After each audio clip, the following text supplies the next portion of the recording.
Meus irmãos, eu quero convidar a todos para abrirmos a palavra do nosso Deus no livro de Mateus.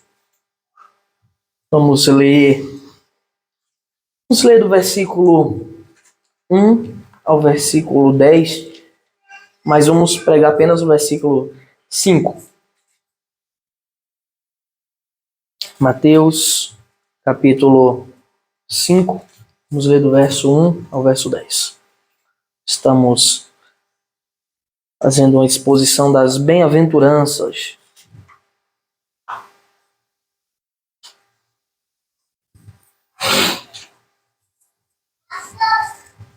Os irmãos encontraram? A palavra do nosso Deus diz: Ao ver as multidões, Jesus subiu ao monte. Ele se assentou e os seus discípulos se aproximaram dele. Então ele passou a ensiná-los. Jesus disse: Bem-aventurados os pobres em espírito, porque deles é o reino dos céus. Bem-aventurados os que choram, porque serão consolados. Bem-aventurados os mansos, porque herdarão a terra. Bem-aventurados os que têm fome e sede de justiça, porque serão saciados. Bem-aventurados os misericordiosos, porque alcançarão misericórdia. Bem-aventurados os limpos de coração, porque verão a Deus. Bem-aventurados os pacificadores, porque serão chamados filhos de Deus. Bem-aventurados os perseguidos por causa da justiça, porque deles é o reino de Deus. Bem-aventurados são vocês, quando por minha causa os insultarem e os perseguirem, e mentindo disserem todo o mal contra vocês. Alegrem-se e exultem, porque é grande a sua recompensa nos céus, pois assim perseguiram os profetas que viveram antes de vocês. Amém. Vamos orar. Nosso Deus soberano, estamos, Pai, diante da Tua palavra, e com total reverência e santo temor, nós te pedimos Tua ajuda, Tua graça, a Tua iluminação, Pai. Que o Teu Santo Espírito abra o nosso entendimento, para que entendamos a Tua palavra, os Teus desígnios e a Tua vontade para nós. Que o Teu Santo Espírito nos ajude e que cada palavra aqui mencionada, que cada coisa aqui dita, seja dita tão somente para a Tua glória, não para a glória dos homens, para a exultação e exaltação dos homens, mas para a Tua glória, para a Tua exaltação, para a Tua adoração. Porque o Senhor é digno de toda honra, glória, de todo louvor, de toda adoração. Nós te pedimos que o Senhor nos ajude e faça de nossas mentes e corações uma terra fértil, para que produzamos bons frutos para Ti, ó Deus. Em nome de Jesus, nos ajuda e nos guarda. Amém. Meus queridos, nós estamos fazendo uma exposição das bem-aventuranças do Senhor. Nós já expomos, com a graça de Deus, as duas primeiras: bem-aventurados os pobres em espírito, bem-aventurados os que choram. Agora estamos diante da terceira bem-aventurança. Bem-aventurados os mansos, porque herdarão a terra. Essa mensagem de hoje tem por título Alegria na Humildade. Alegria na humildade. Infelizmente, a igreja do Senhor Jesus Cristo, a igreja de Deus por toda a terra, ela sempre, corriqueiramente, ao longo da história, ela sempre foi atacada pelos dardos inflamados do maligno, pelas setas do diabo. Desde os seus dias iniciais, desde os primeiros dias, os primeiros passos da igreja cristã, com as perseguições e com as grandes lutas, até os dias atuais. Até os dias atuais, a igreja de Deus vem sofrendo com as astutas ciladas do diabo. A serpente, a velha serpente, desde cedo descobriu que uma das melhores táticas para cumprir o seu objetivo que é desvirtuar as pessoas, o seu objetivo que é desvirtuar as nações, ela descobriu que uma das melhores táticas é semear a mentira e o engano no meio do povo de Deus, por meio de falsos profetas, por meio de falsos líderes, Desde sempre foi assim. O diabo descobriu que esse é um dos grandes métodos. Melhor do que aparecer destruindo a vida das pessoas, que as pessoas procuram um consolo em Deus, e aparecer modificando a verdade de Deus em mentira. As heresias, elas vêm sendo semeadas na igreja evangélica desde os dias dos apóstolos. Os apóstolos, eles combateram muitos pensamentos heréticos, muitos pensamentos errados. E ainda hoje, muitos desses pensamentos continuam circulando entre muitas denominações que se dizem cristãs. Existiam grupos que diziam, não, a ressurreição é uma mentira, não há ressurreição. Aí os apóstolos iam e ensinavam a verdade. Cristo ensinava a verdade. Aí alguns diziam, não, Jesus não veio em corpo, não tem como ele ter sido humano. Aí os apóstolos iam e diziam a verdade. Outros diziam, não, Jesus não ressuscitou. Aí os apóstolos iam dizer assim, Jesus não ressuscitou, é vã a nossa fé. Aí outros diziam, não, Deus não é um Deus trino. A igreja vem, os santos de Deus, os apóstolos, eles ensinam a verdade, que o nosso Deus subsiste em 3 pessoas. Pai, Filho, Espírito Santo. E ao longo da história, muitas e muitas outras heresias e ensinos errados foram invadindo a igreja. Alguns são extremamente escandalosos. Alguns desses ensinos são gigantescos o seu escândalo, a sua malignidade.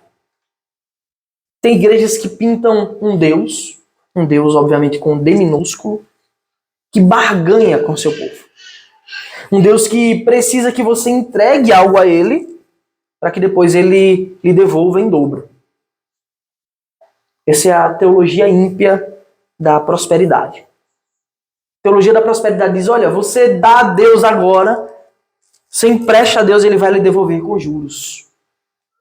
Esse é um grande erro, essa é uma grande mentira, que não só conduz muitos homens para o inferno, mas também com os usos dos símbolos cristãos, palavra de Deus, a Bíblia, ele faz com que o nome de Deus seja blasfemado no meio dos gentios, no meio do povo, dos ímpios. O nome de Deus é blasfemado porque eles olham e veem na mídia aquelas coisas grotescas que dizem o povo ser obra do Senhor, quando não é. Não bastasse essa doutrina má, a doutrina da teologia da prosperidade arrastar multidões para o engano, nas suas vaidades, nos seus egos, na sua inveja das pessoas bem-sucedidas e acham que Deus deve isso a elas.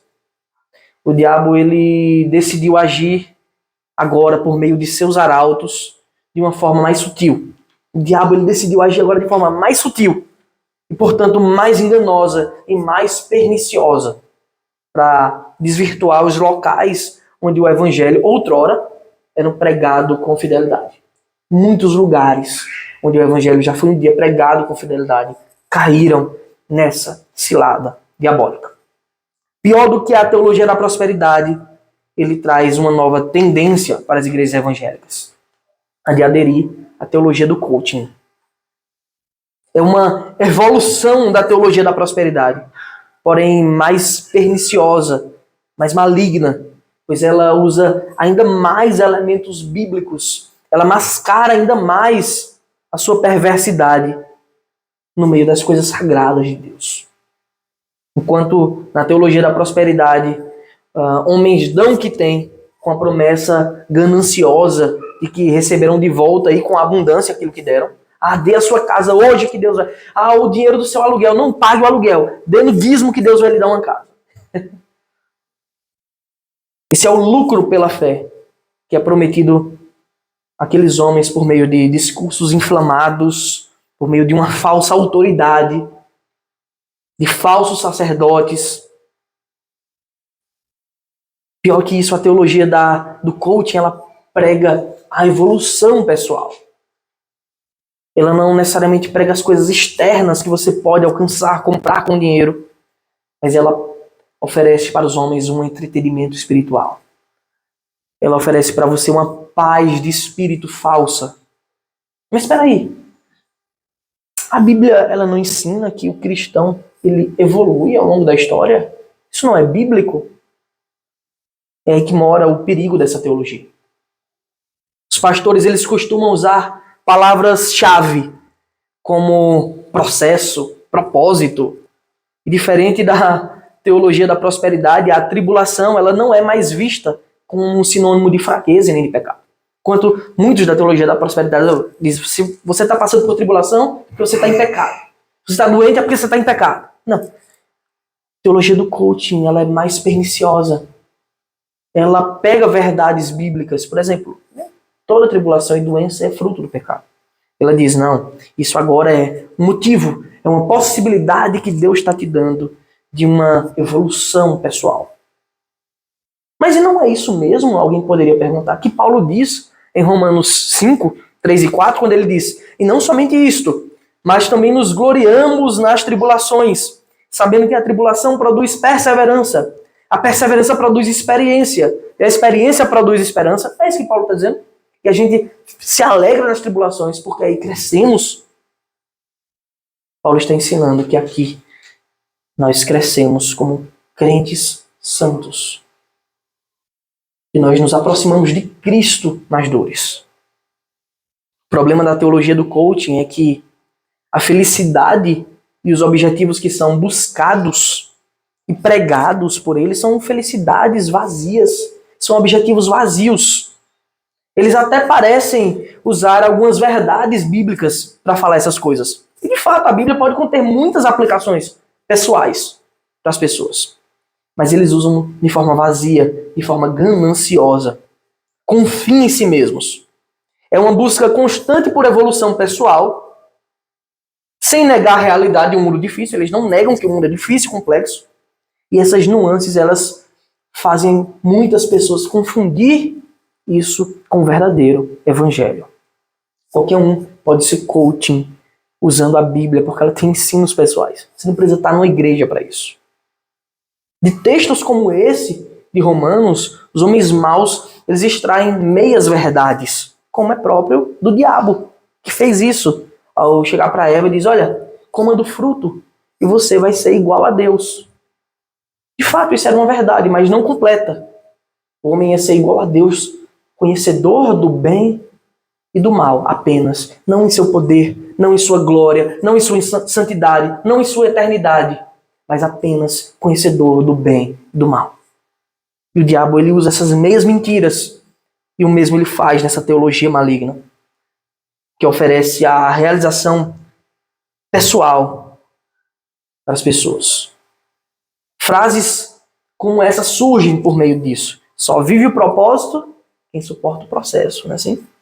Mas a verdade é que as tribulações de Deus, elas não servem para exaltação pessoal, para conquistar uma coisa maior, um objetivo de vida, senão que você deve ser humilhado, se tornar pobre em espírito, para se parecer com aquele que de fato foi pobre em espírito, com aquele que foi manso e humilde de coração, Cristo.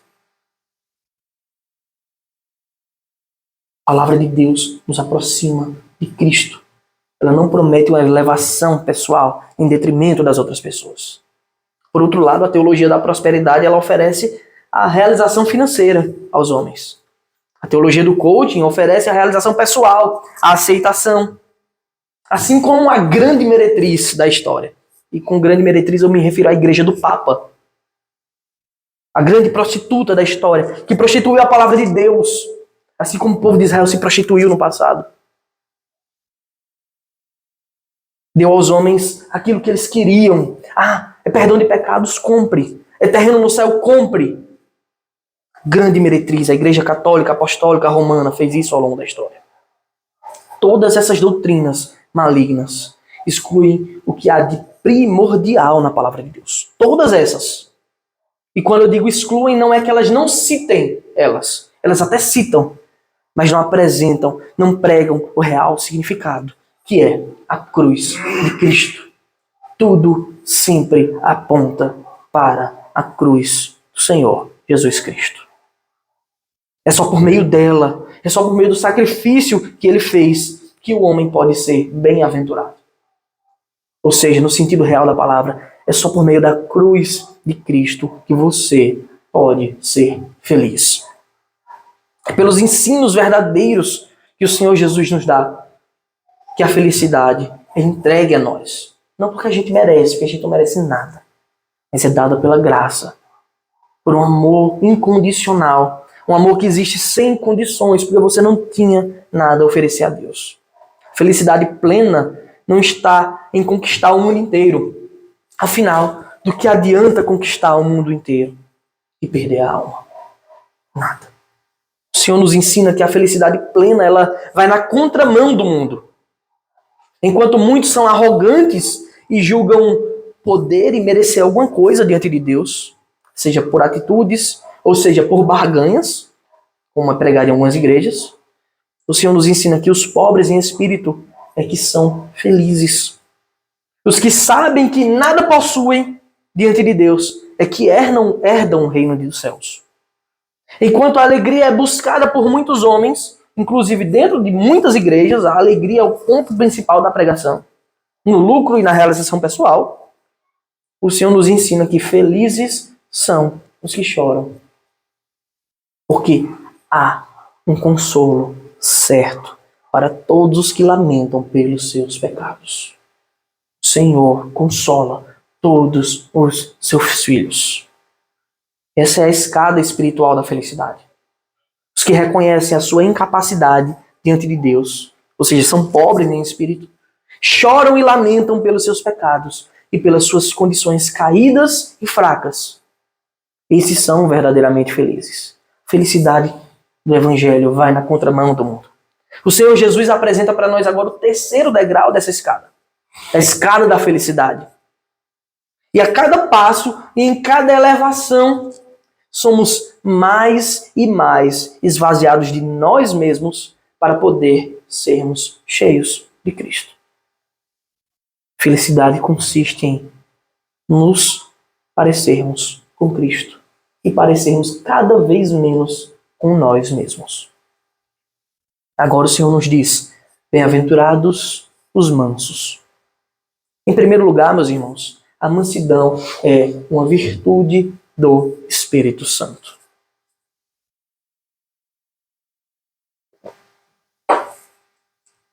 A mansidão é uma virtude do Espírito Santo. Muitas são as definições que o dicionário traz, que o dicionário nos dá para o que é ser manso.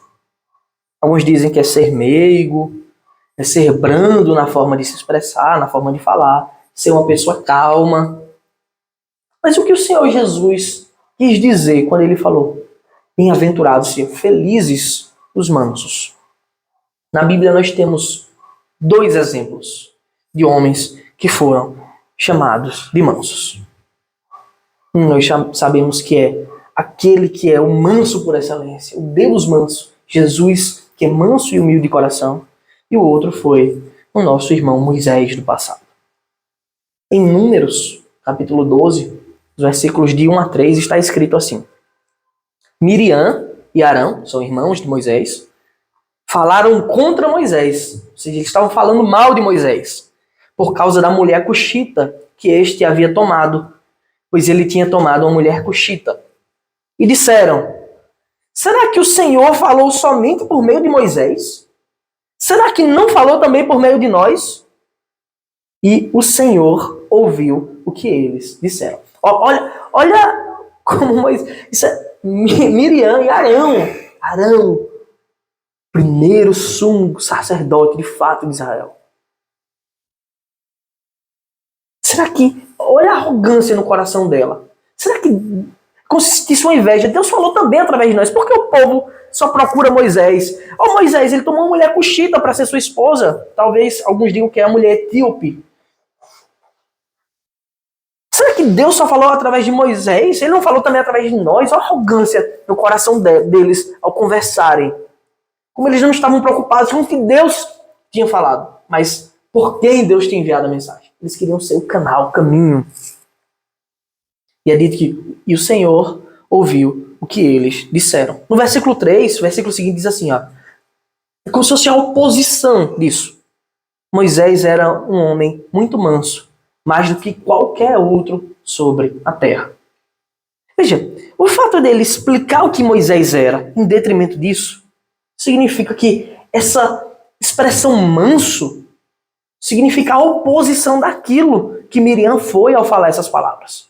Enquanto Miriam foi soberba e arrogante e queria trazer para si a glória de ser um canal de Deus, Moisés é apresentado como manso.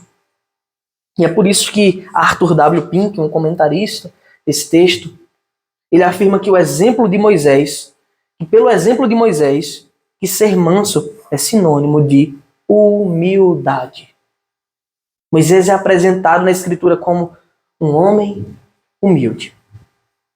Em Hebreus, quando apresenta Moisés como um dos heróis da fé, Hebreus capítulo 11, de 24 a 27, eu peço aos irmãos que abram comigo, Hebreus 11, de 24 a 27.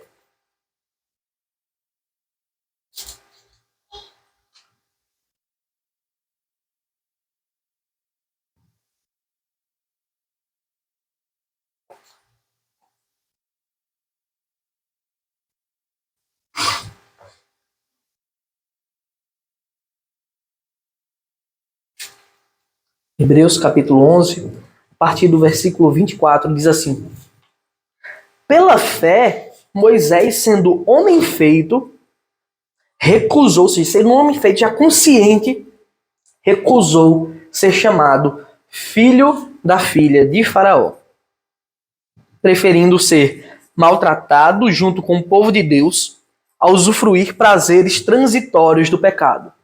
Ele entendeu que ser desprezado por causa de Cristo era uma riqueza maior do que os tesouros do Egito, porque contemplava a recompensa. Em outras traduções, porque contemplava o galardão. Pela fé, Moisés abandonou o Egito, não ficando amedrontado com a ira do rei, pois permaneceu firme como quem vê aquele que é invisível. Nós temos um Moisés apresentado como manso. Então nós podemos ver que nesse texto a mansidão e a humildade, elas são apresentadas juntas, como atributos inseparáveis. São apresentadas juntas na pessoa do servo Moisés, do nosso irmão Moisés. Podemos ver também que ele, mesmo sendo criado com todas as riquezas, com todos os tesouros do Egito, criado como neto do faraó, neto do rei do Egito, pela graça de Deus, ele reconheceu que era pobre. Ele reconheceu que aquilo ali não comprava de maneira alguma a glória de Deus. Ele reconheceu que nenhuma daquelas coisas podia oferecer a ele a real felicidade, que só pode ser encontrada em Cristo. Em alguns momentos nós podemos ver como Moisés ele foi humilde e manso ao reconhecer a sua incapacidade de guiar todo aquele povo pelo deserto. Em Êxodo capítulo 3, quando Deus chama Moisés e dá a ordem a Moisés de guiar aquele povo, no versículo 11 ele diz: Então Moisés perguntou a Deus: Quem sou eu para ir a Faraó tirar do Egito os filhos de Israel? Olha as palavras mansas de Moisés, as palavras humildes ao reconhecer que ele sozinho era incapaz de qualquer coisa, ainda mais de uma coisa grandiosa como essa.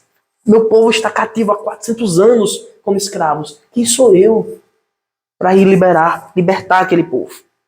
Moisés era manso, humilde e temente a Deus.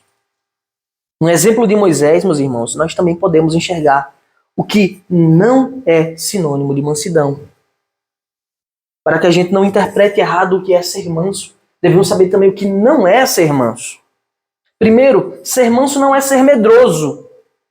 Mesmo na sua humildade, na sua mansidão, reconhecendo a sua incapacidade de libertar o povo de Deus que estava cativo, ele não temeu a ira de Faraó, ele não teve medo, ele obedeceu com intrepidez a Deus. Não porque carregava em si os atributos, porque ele mesmo reconhecia que era fraco, que era pesado em línguas, talvez alguns interpretem com alguma dificuldade de fala, gagueira ou timidez. Justamente pelo contrário, ele não confiou em si mesmo.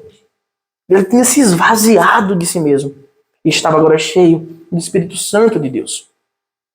Nós vemos no versículo 27, pela fé Moisés abandonou o Egito, não ficando amedrontado. Ele não teve medo da ira do rei. Ele não teve medo de Faraó, talvez a pessoa mais poderosa que existisse na terra naquela era.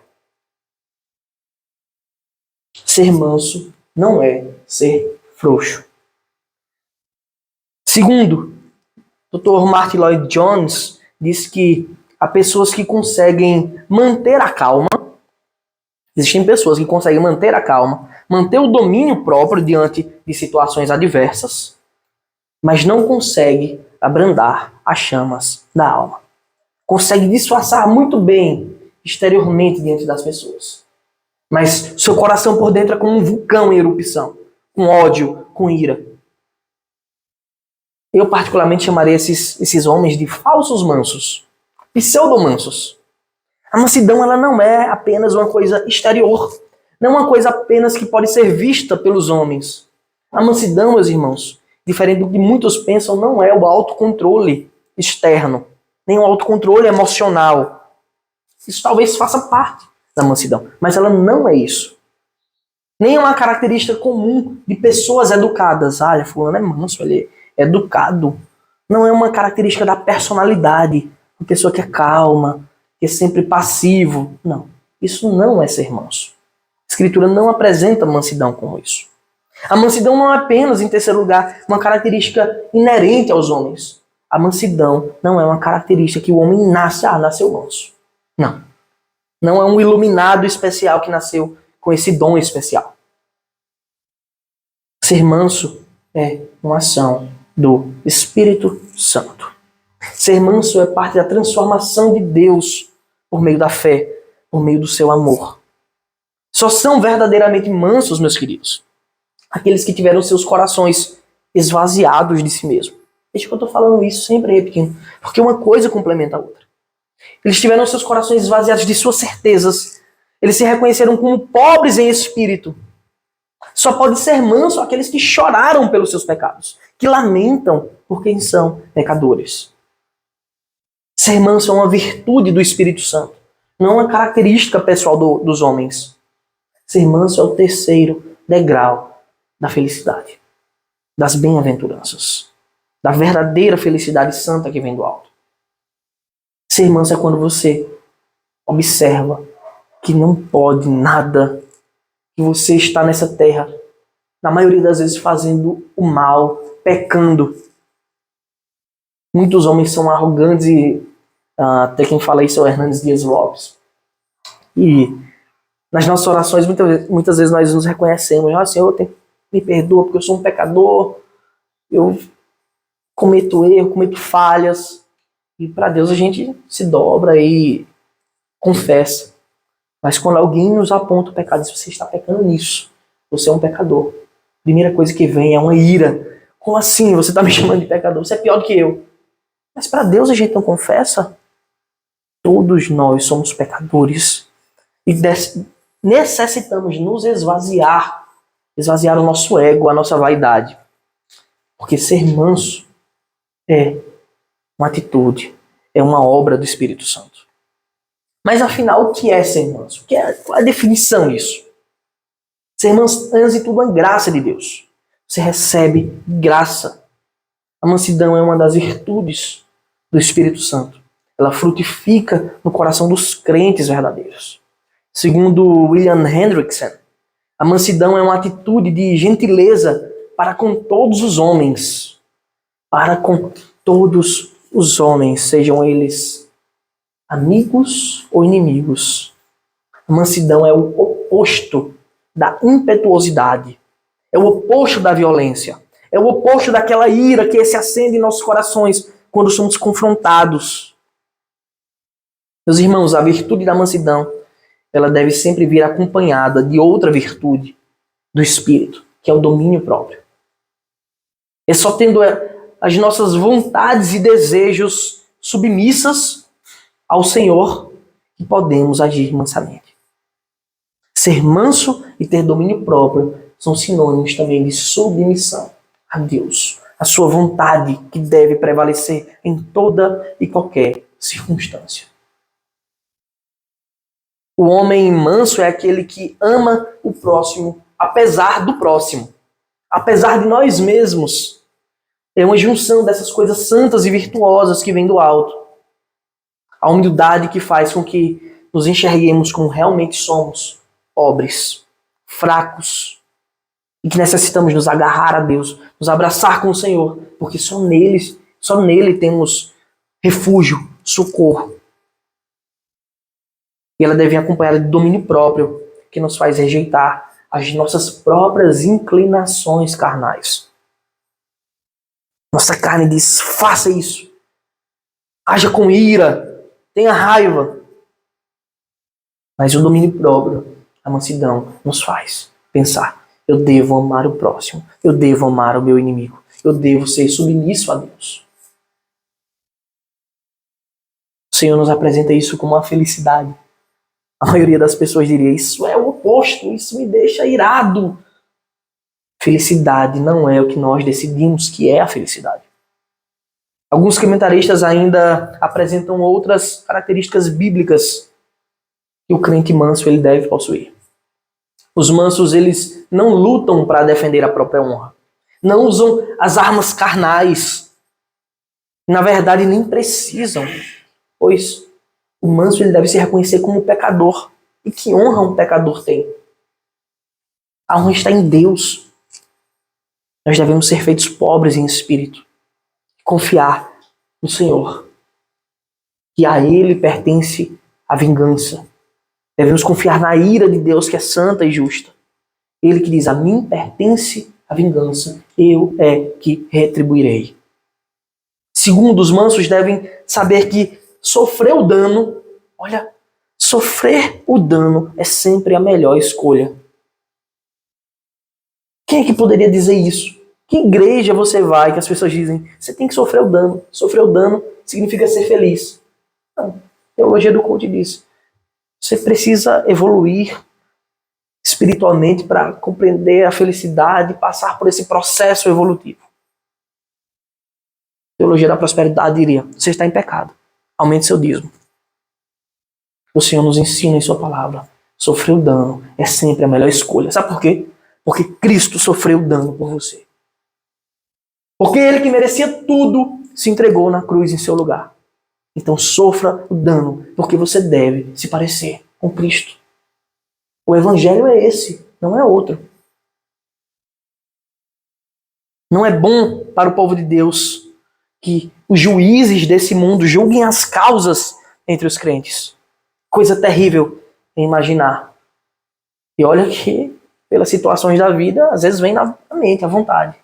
Que juízes mundanos julguem a causa entre crentes. Isso é uma vergonha para o Evangelho. Isso é uma vergonha para a igreja. É um escândalo para o povo de Deus. Um processando o outro. Em um tribunal mundano julgando. Em todas essas coisas que parecem contrárias à altivez mundana e às falsas pretensões das igrejas que não amam a palavra de Deus, o Senhor está dizendo para nós, eu concedo a alegria e a felicidade da forma que eu quero. O Senhor nos ensina que tudo é da forma que Ele quer. Ele diz assim, nisso eu também sou soberano.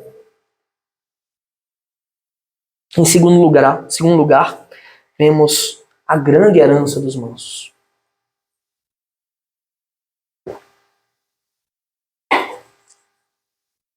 O Senhor, constantemente, meus irmãos, Ele quebra o orgulho e a vaidade dos homens, nos mostrando que a verdade ela não é o fruto das nossas imaginações.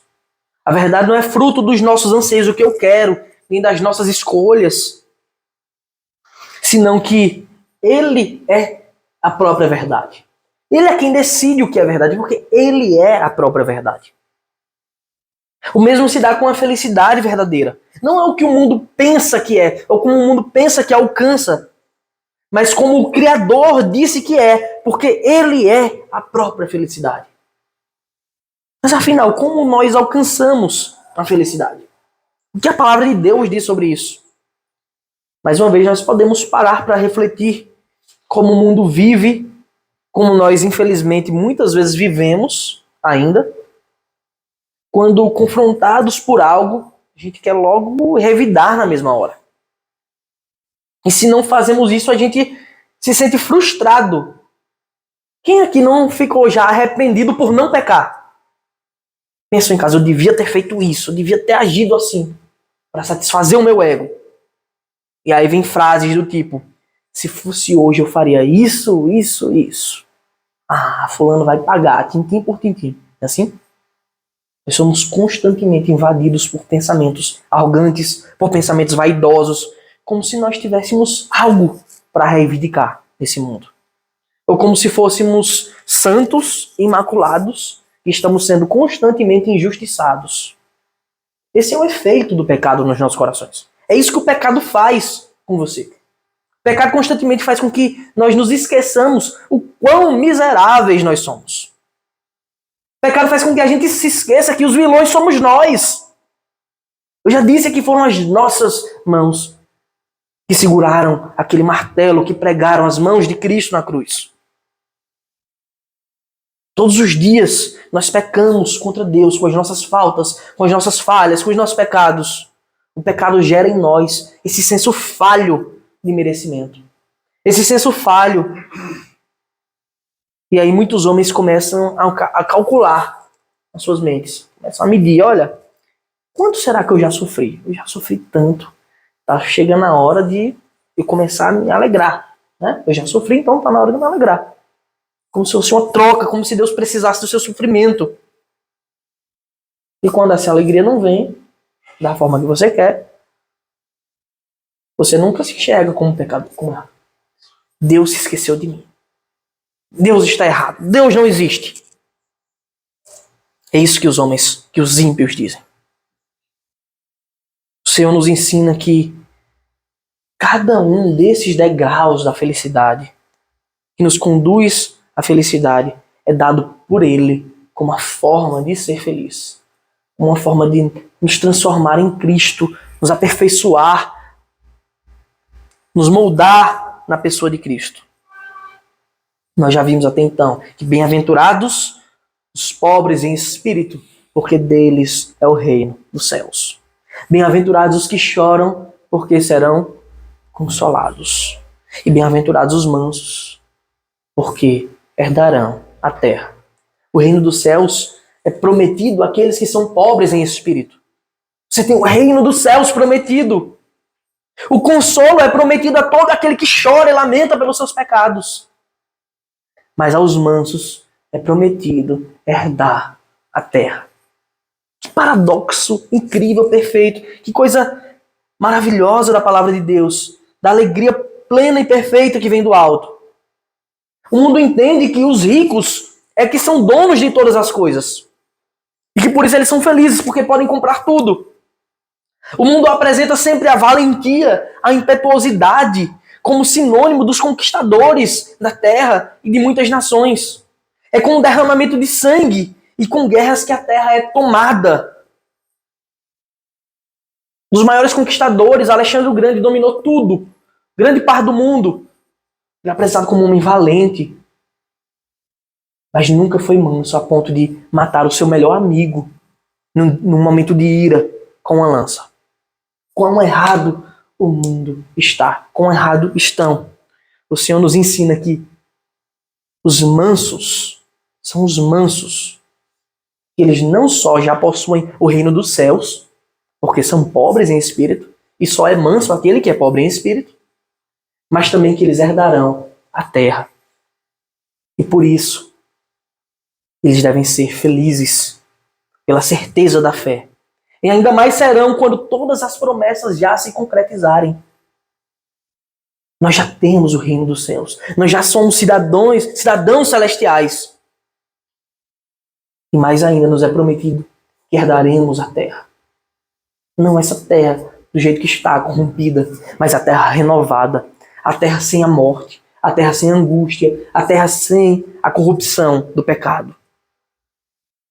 A Escritura diz que toda a criação ansiosamente geme e aguarda a revelação dos filhos de Deus para que ela finalmente possa ser restaurada. Te pergunto, você é triste porque não tem uma casa? Você é triste porque mora de aluguel? Porque mora de favor. A promessa que Deus nos dá é que os mansos, eles herdarão a terra. Não os conquistadores, os valentes, mas os mansos herdarão a terra. Os filhos de Deus herdarão a terra renovada, reestruturada, livre do pecado e da morte. Os ímpios, por algum tempo, podem até ter a posse dela. Estar sob posse dela, sobre a posse dela. Mas somos nós que desfrutaremos de suas delícias por toda a eternidade. Somos nós que comeremos o bom fruto para sempre. Essa herança deve encher o nosso coração, os nossos corações de alegria, de esperança em Cristo. Ele que é o primogênito do Pai, no qual fomos feitos co-herdeiros, como está escrito em Romanos 8,17. E se somos filhos, somos também herdeiros, herdeiros de Deus e co-herdeiros com Cristo, se com Ele sofremos, para que também com Ele sejamos glorificados. O Senhor já nos dá alegria agora, da certeza. E chegará um dia que essa alegria será plena, de forma que, sempre que pensarmos, tem como ser maior, ela já é maior. Não tem como a gente imaginar uma coisa maior que ela, porque será a alegria plena de todo aquele que viverá para Deus pela eternidade, sem pecado. Para concluir, meus irmãos, a felicidade do crente está em ser como Jesus é. As bem-aventuranças que ele nos ensina é para que sejamos como ele, da forma que o próprio Cristo nos ensina em Mateus 11, de 28 a 30. Está escrito: venham a mim, todos vocês que estão cansados e sobrecarregados, e eu os aliviarei. Tomem sobre vocês o meu jugo e aprendam de mim, porque sou manso e humilde de coração. Olha o que ele diz: eu sou manso e humilde de coração. E vocês acharão descanso para a sua alma, porque o meu jugo é suave e o meu fardo é leve. O Senhor te convida nessa manhã a desfrutar do verdadeiro evangelho. Sem farsas, sem egos, sem promessas vazias. O evangelho puro, que não busca o próprio interesse, mas busca a glória de Deus. O Senhor te convida a conhecer a verdadeira felicidade, que consiste em ser como Ele, manso e humilde de coração. Olha, as coisas sempre andam juntas, né? Manso e humilde. Se o Senhor mesmo, tendo tudo, sendo dono de tudo, foi manso e humilde, não abriu a boca perante aqueles que o maltratavam, que diremos nós? Que motivos temos para sermos valentes, arrogantes, irados, iracundos? Deus nos ensina que a verdadeira felicidade está em esvaziar os nossos corações de nós mesmos, de nossas vontades, de nossos anseios, de nossos egos, de nossas verdades, para que possamos ser cheios dele. Assim acharemos descanso.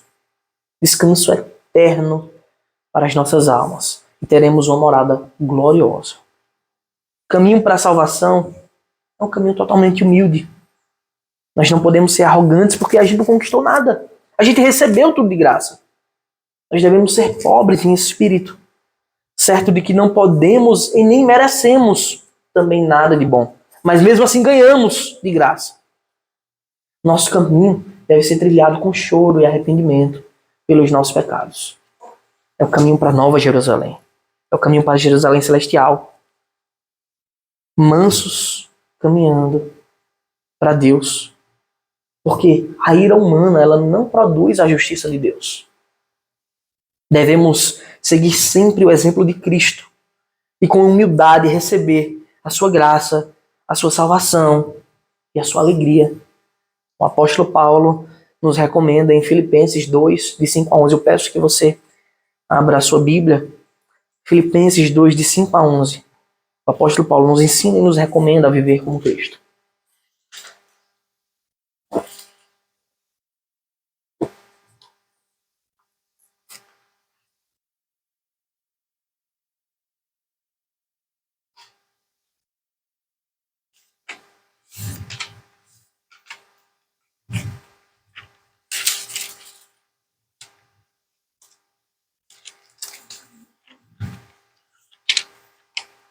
Vamos encontraram? Filipenses 2, de 5 a 11, está escrito: tenham entre vocês o mesmo modo de pensar de Cristo Jesus, que mesmo existindo na forma de Deus, não considerou ser igual a Deus, algo que deveria ser retido a qualquer custo. Em outras traduções diria, ele não usou por usurpação o ser igual a Deus, mesmo sendo Deus. Pelo contrário, ele se esvaziou, assumindo a forma de servo, tornando-se semelhante aos seres humanos e reconhecido em figura humana. Ele se humilhou, tornando-se obediente até a morte, e morte de cruz. Por isso também Deus o exaltou sobremaneira e lhe deu o nome que está acima de todo nome, para que ao nome de Jesus se dobre todo o joelho, nos céus, na terra e debaixo da terra, e toda língua confesse que Jesus Cristo é o Senhor, para a glória de Deus Pai. O Senhor, ele se esvaziou, ele foi humilde. Nós devemos ser como ele, manso. Devemos ser mansos e humildes de coração. Agora nós nos esvaziamos de nós mesmos para parecer com ele. Se esvaziou da sua glória para se parecer com nós, para dar a sua vida em nosso lugar. Nós devemos aprender com ele. Foi manso e humilde. Um manso e humilde Deus, mas que também tem todo poder, toda glória. A soberania está em suas mãos, o domínio, a majestade. Para que finalmente todos digam, como nós já dizemos hoje, Jesus Cristo é o Senhor. Amém. Vamos orar.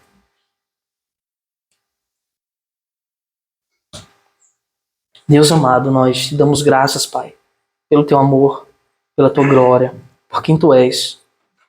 Nós te pedimos, ó Senhor, que o Senhor nos ajude a compreender as tuas palavras, que o Senhor nos guie, que o Senhor traga ânimo aos nossos corações e motivação santa e verdadeira para sermos pobres em espírito, para lamentar verdadeiramente os nossos pecados, ter um senso real de arrependimento, para ser mansos,